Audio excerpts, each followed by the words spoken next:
Hello guys, welcome back with me again in this channel. On today's tutorial, I'm gonna show you how to easily add a filter to all of your clips at once on CapCut. So in here, I have four videos that I added to my CapCut, and I'm going to add a filter to the video. So for example, I'm going to add this clear filter 100.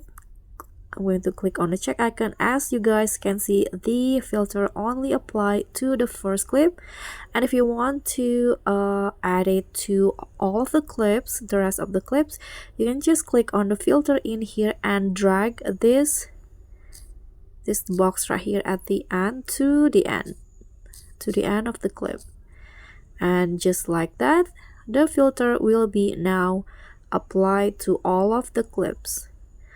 So that's all for me. Thank you so much for watching. Please don't forget to subscribe, click on like, leave a comment, and click on the thanks. Bye.